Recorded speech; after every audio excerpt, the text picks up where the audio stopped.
Some people say that you're not a proper elevator enthusiast until you own part of one.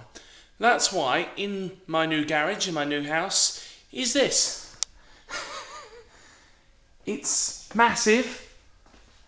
This is my very own Schindler button panel. I actually have my own piece of an elevator. Ain't this cool? So about this, this came out of, I'll put my finger over the address there, out of Moore Wilson's Tory Street.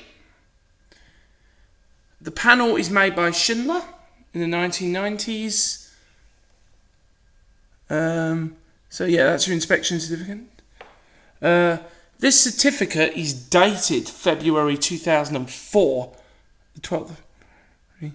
So yeah, I'll just put my finger over the address. This was given to me by a guy named Andy. He works at Moore Wilson's on Tory Street, and they just decommissioned their old lift, and he's managed to save me the panel from it. This isn't actually the original panel from the lift. The lift itself was actually an express, and Schindler put these new buttons in when they were new in the 1990s. So yeah, so you've got this. Here's your floor indicator, or was. That's your overload. Here's your Schindler label. As you can see, the lift, when it was there, had a capacity of 13 persons, 900 kgs. That's the phone where you speak into when you push the phone button. Key switches, so there are your lights, and that's your special service. And then here are your floor buttons, 2, 1, and ground. The lift that it's been replaced with is a brand new Schindler MRL with it's either 3300 or 5500. I'm not sure, with FIGS fixtures. And yeah, but yes, the new elevator actually goes one floor higher up to the 3rd floor because it's in a new shaft in a different part of the building. So yeah, these are 1990s Schindler M series, as you can see.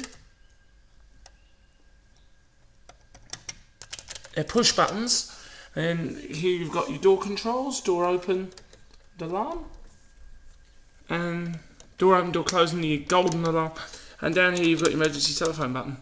The floor buttons have got a bit of paint missing in those numbers, but because they've been pressed a lot, but that's alright. These buttons down here, they're in good condition because they've hardly ever been pressed. You'll be surprised how few people actually ever use door controls in lifts. A bit grow on the bone.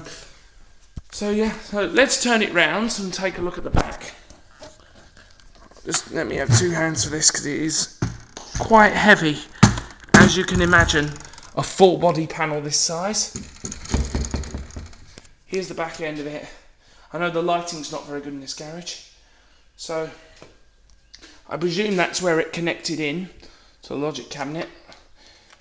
That's the back of the inspection certificate. In fact, I can slide that out, which I'm not going to do.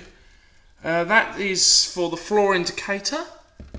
That's quite delicate, so don't want to damage that. This is the lamp for the overload light. These are the key switches, the wires. There's the floor buttons. See, that's how big a Schindler M series button actually is. And the door controls and the alarm. That's the phone and the speaker for the phone. That there is actually where that speak here for the phone is, just in that little thing there. That wire comes down somewhere into there. So eventually this is going to go in my bedroom upstairs, but as you can tell, this lift panel is filthy. It's obviously never had a backing on it. It's literally been wired like this straight into the back of a lift shaft for 20 years. So I will be giving the back of this a proper dust and clean, because as you can see there, it's all dusty and horrible, and it's not going in my bedroom while it looks like this. So it will get cleaned, but yes, so we'll turn it back around. Like that. Bang. And there you are.